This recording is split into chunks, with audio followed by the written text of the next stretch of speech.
Tragedia alla Fincantieri con la morte dell'operaio 34enne Islam Mia. Oggi lo sciopero con adesione del 100% dei lavoratori della site, con raccolta fondi per sostenere le spese di espatrio della salma.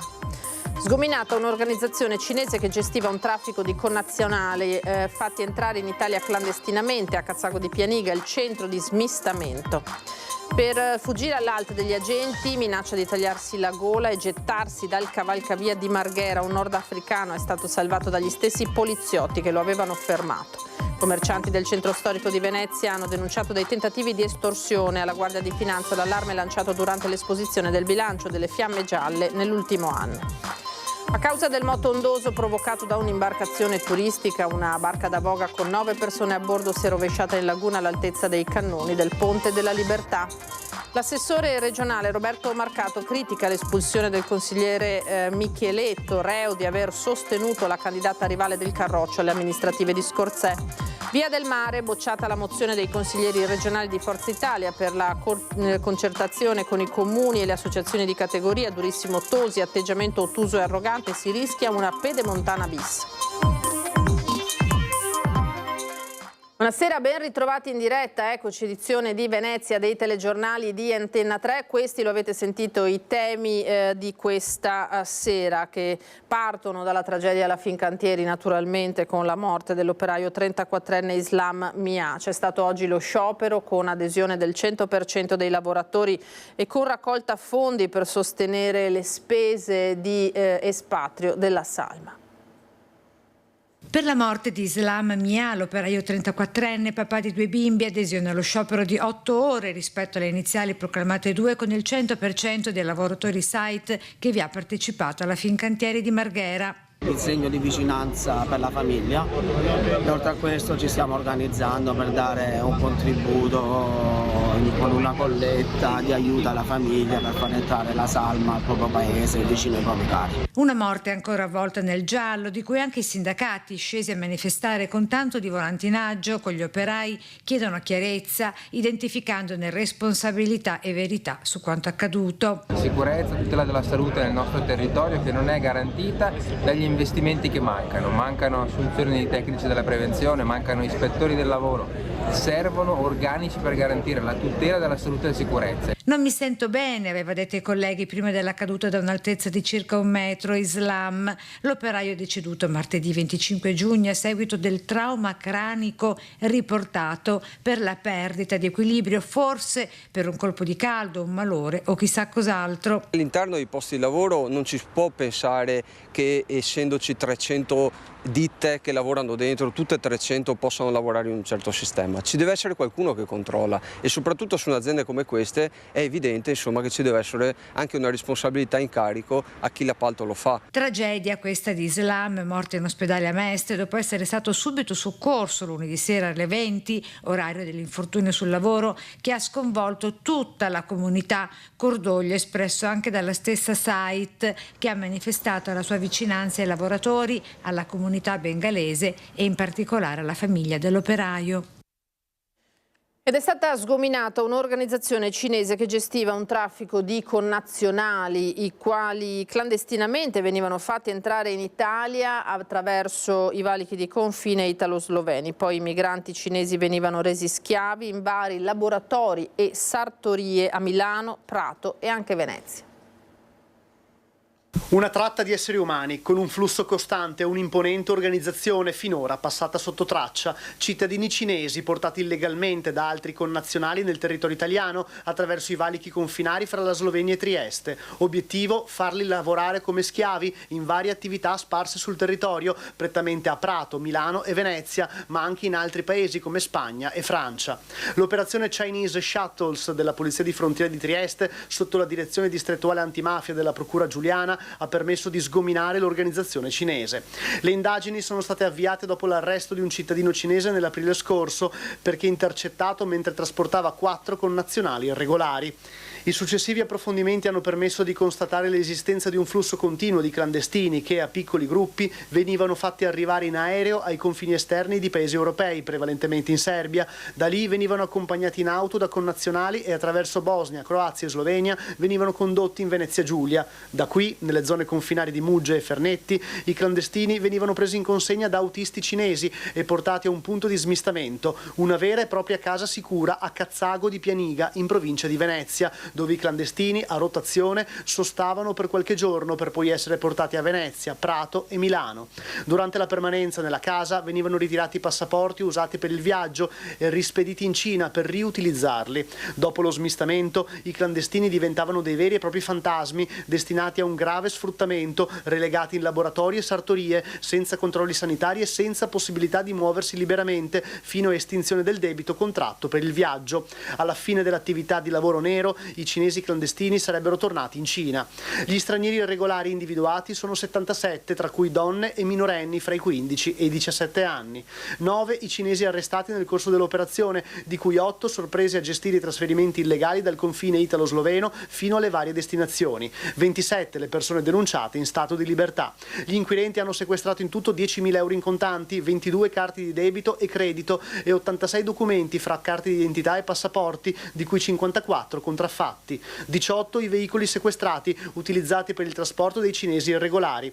L'esito dell'indagine Chinese Shuttles spaventa, in quanto ha fatto emergere un flusso di ingressi continuo e invisibile, molto ben organizzato e diversissimo da quello della rotta balcanica.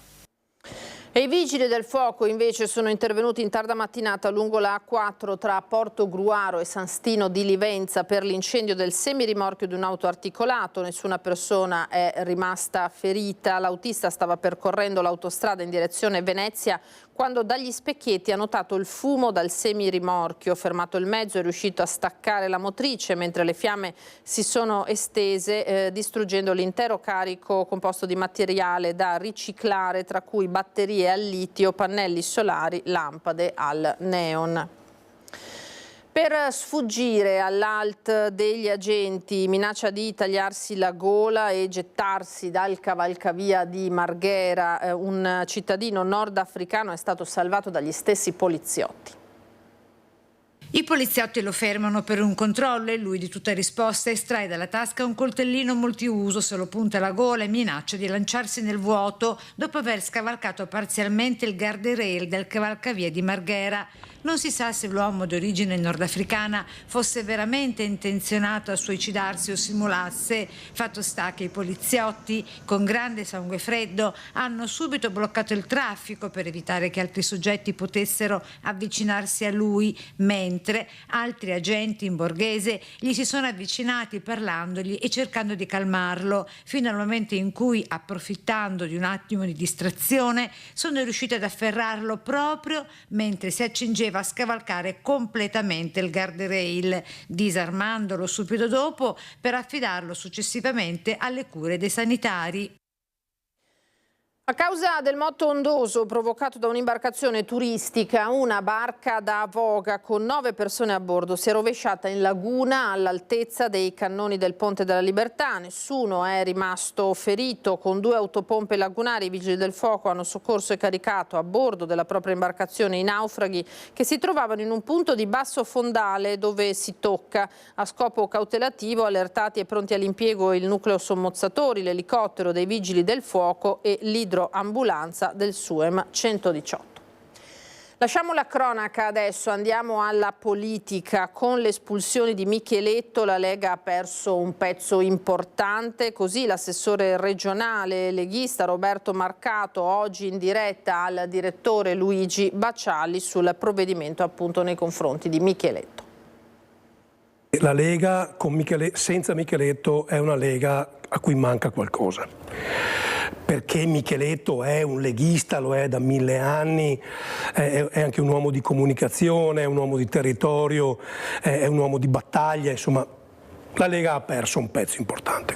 Roberto Marcato, assessore regionale leghista, commenta così al direttore Luigi Baccialli nel corso di Focus TG l'espulsione di Gabriele Micheletto dalla Lega per aver sostenuto la candidata rivale del Carroccio alle amministrative di Scorzè. Su Facebook il consigliere regionale Cacciato scrive: apprendo dai giornali, non dal partito, di essere stato espulso, inutile fare polemiche, va bene così, sono critico da molto tempo nei confronti di quello che un tempo era un movimento di popolo e che ora è ridotto a un club per amici degli amici che ad ogni occasione espelle, caccia, libera spazi. Micheletto difeso a spada tratta dall'assessore Marcato. Quest'ultimo spiega infatti la spaccatura esistente tra la sezione di Scorzè, con il suo direttivo che appoggiava la sindaca uscente Nais Marcon, rispetto alla segreteria provinciale che con accordi politici sosteneva invece colui che è diventato l'attuale sindaco, cioè Giovanni Battista Mestriner. Io, fossi stato al federale, avrei convocato il consigliere, avrei cercato di capire perché si era arrivati a questo, avrei dato una sanzione sicuramente, l'avrei sospeso per 6 mesi, per 1 anno, cercando però di capire allo stesso tempo recuperando un rapporto. Cioè, voglio dire, non è che Micheletto è sostituibile, perché lui è anche Araches stufo. Torniamo a parlare della Via del Mare adesso, bocciata la mozione presentata dai consiglieri regionali di Forza Italia che chiedevano di avviare un tavolo di concertazione con i comuni e le associazioni di categoria. L'attacco di Flavio Tosi a Zaia e De Berti, atteggiamento ottuso, dice, e arrogante. Proporre in Consiglio regionale un ordine del giorno dove si chieda al Consiglio regionale di dare indicazione alla Giunta di non confliggere con i comuni attraverso le carte bollate, ma di sedersi a un tavolo con i sindaci e trovare una soluzione assieme. Esordiva così Flavio Tosi lo scorso marzo al vertice sulla Via del Mare con i sindaci e le segreterie di partito regionali e provinciali riuniti nella sala consigliare del comune di Silea. Occasione di confronto organizzato dall'amministrazione per ribadire la compattezza dei cosiddetti sindaci ribelli sul progetto e dove il coordinatore di Forza Italia aveva chiesto che la regione aprisse finalmente un dialogo diretto con tutti i comuni interessati. Sferzata rivolta alla Lega e più direttamente al governatore Luca Zaia e alla vice Elisa De Berti, e su cui l'azzurro torna a rincarare la dose all'indomani della bocciatura della mozione presentata dai consiglieri regionali forzisti, che chiedeva di avviare un tavolo di concertazione con i comuni e le associazioni di categoria interessate dall'infrastruttura. Sulla Via del Mare Zaia e De Berti hanno chiuso il dialogo con i sindaci dei territori, dice Tosi, un atteggiamento ottuso e arrogante. I sindaci, continua il forzista, chiedono un confronto con la regione sulle opere compensative, sulle tariffe per i residenti e sul piano economico-finanziario che ad oggi fa acqua da tutte le parti. Zaia e De Berti hanno tirato dritto, incuranti di tutto e tutti. Qui si rischia una pedemontana bis, cioè un'altra opera che genera buchi colossali nel bilancio regionale e che poi pagheranno i veneti. E proprio in Veneto l'evasione fiscale si attesta al 9%, il dato inferiore rispetto ad altre regioni italiane è contenuto nell'ultimo bilancio operativo della Guardia di Finanza. A Venezia denunciati tentativi di estorsione ai commercianti. Se l'autonomia possa portare a miglioramenti, ma questo non sono in grado di dirlo, posso dire che sicuramente lo standard è già elevato e penso che al di là delle forme che si possono scegliere di governo, quello che è importante è cercare appunto di essere sempre tutti, ognuno di noi, essere più vicino alla corretta applicazione delle regole. L'autonomia del Veneto è materia strettamente politica e amministrativa, ma la portata della riforma è tale che anche il comandante regionale della Guardia di Finanza del Veneto, il generale di divisione Riccardo Rapanotti, è stato chiamato ad un commento durante l'esposizione dell'ultimo bilancio operativo delle Fiamme Gialle. In Veneto l'evasione fiscale si attesta al 9%. Rispetto a quello che è il prodotto interno lordo, quindi la produzione di reddito del Veneto, la percentuale di evasione, pur essendo consistente, è sicuramente inferiore a quello che potrebbe essere, per cui il Veneto, diciamo, sotto questo profilo è una regione abbastanza virtuosa. Nel 2023, nei primi 5 mesi del 24, sono state eseguite circa 4.400 indagini, sono stati scoperti 1.206 evasori totali e 5.559 lavoratori in nero. Ci sono state 1.911 denunce per reati tributari e 28 arresti. A Venezia, di fronte al comando regionale, si celebrano i 250 anni della Guardia di Finanza e proprio nel capoluogo regionale si registrano le prime avvisaglie di un fenomeno inquietante. Ci sono stati segnalati alcuni episodi di tentativi di estorsione, non non violenti, ma in qualche caso ci hanno segnalato motivi di allarme. Rapanotti commenta anche il proliferare da San Marco a Piazzale Roma di una sovraofferta commerciale di quello che lo stesso Comune di Venezia ha definito paccottiglia. Una questione un po' di immagine, è ovvio che il turista magari si accontenta di comprare quella maschera, quel piccolo souvenir, però non sa che con gli stessi soldi potrebbe andare in una bottega artigiana e comprare un prodotto certificato e che valorizzi ancora di più la funzione economica di questa area. Promossa invece dall'assessorato comunale all'ambiente di Venezia, in svolgimento in Cadore, 4 giorni di convegni e laboratori per sviluppare una corretta gestione dell'acqua dalle Dolomiti alla laguna. Quello che dobbiamo entrare nella nostra ottica è quella di saper gestire questa risorsa acqua in tutte le sue forme, ma anche in tutte le sue quantità, sia quando manca sia quando ne abbiamo in abbondanza. C'è un filo ideale che lega la montagna al mare, le Dolomiti alla laguna di Venezia, all'insegna di qualità, sviluppo, biodiversità. È la terza edizione di Risorsa Acqua, 4 giorni di convegni e laboratori promossi dall'assessorato all'ambiente del Comune di Venezia, con tra gli altri l'UNESCO e Ca' Foscari. In questo evento, ma anche quelli negli anni prima, si lascia molto parlare a persone che sono molto vicine alla scienza e alla ricerca, alla formazione come l'università di quest'anno, ai consorzi di bonifica che sono grandi studi di ingegneria che molti ancora non sanno e non conoscono, che però sono parte attiva nel territorio. Risorsa Acqua è ospitato al Rifugio Galassi sulla forcella piccola dell'Antelao a Calalzo di Cadore, gestito dai volontari del CAI di Mestre, un autentico avamposto delle trasformazioni climatiche. L'Antelao conserva ancora tuttora 2 ghiacciai che sono in forte riduzione e quindi noi ci accorgiamo del ritiro di questi ghiacciai. Addirittura una volta avevamo una centralina idroelettrica che usufruiva l'acqua del ghiacciaio, che ora non è più in funzione, anzi da diversi anni, perché l'acqua non c'è più.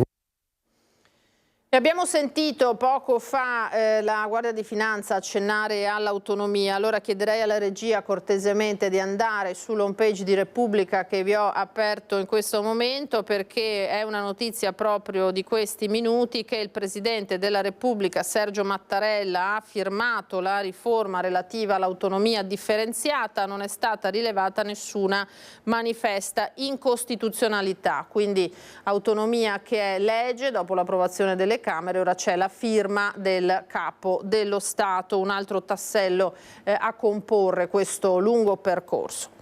Andiamo a San Pietro del Castello, che rinnova da stasera l'appuntamento con una delle feste più frequentate dai veneziani, dove al divertimento si accosta la storia della città. Molto meno nota di San Marco, la Basilica di San Pietro di Castello è stata in realtà per secoli il vero centro religioso di Venezia. Anzi, c'è voluta la caduta della Serenissima e l'arrivo di Napoleone perché la sede vescovile si spostasse a San Marco da questo angolo di castello. È stata sede vescovile dal 770 fino al 1451, dove poi è stata trasformata in sede patriarcale con il primo patriarca di Venezia, Lorenzo Giustiniani, il corpo è ancora sull'altar maggiore, poi fino al 1807 dove che poi è stato spostato a San Marco, quindi San Pietro ha più di 1000 anni di storia della nascita a Venezia, mentre San Marco solo 2 secoli. Miracolosamente ancora fuori dai grossi flussi turistici e abitata da una vivace comunità, San Piero rinnova da decenni una delle feste ancora autenticamente veneziane. 5 giorni intensi, 5 giorni fatti dai veneziani per i veneziani, una festa che da 54 anni siamo riusciti a portare forse la festa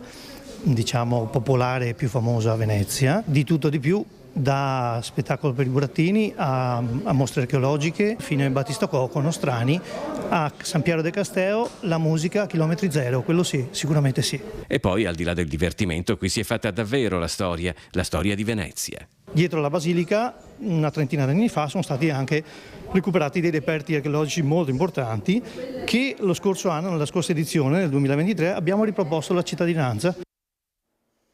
Splendida esibizione invece di 200 coristi sulla scalinata dell'ex Casinò di Venezia, che nel primo giorno d'estate hanno voluto celebrare così la festa della musica. Un omaggio al cinema, e non poteva essere altrimenti nella Casa della Mostra Internazionale d'Arte Cinematografica di Venezia. Una serata magica che ha incantato il Lido di Venezia, che ha così festeggiato la prima notte d'estate del 2024. Dopo aver riempito a fine maggio le antiche scuole grandi di Venezia con la sua musica, le 200 voci veneziane della Big Vocal Orchestra, formazione corale diretta dal maestro muranese Marco Toso Borella, sono tornate ad emozionare il pubblico in una location assolutamente nuova ed eccezione, la scalinata del Palazzo dell'Ex Casino. È così stata onorata la festa della musica.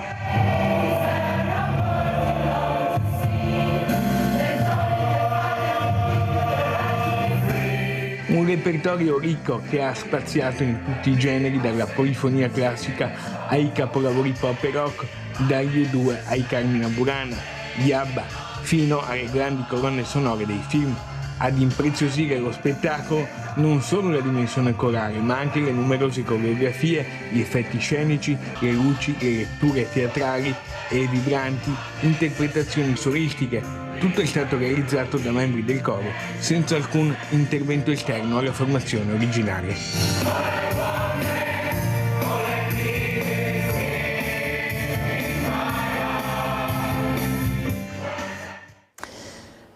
Era l'ultimo servizio per questa edizione, grazie per essere stati con noi. Tra poco, come sempre, l'edizione di Treviso. Arrivederci.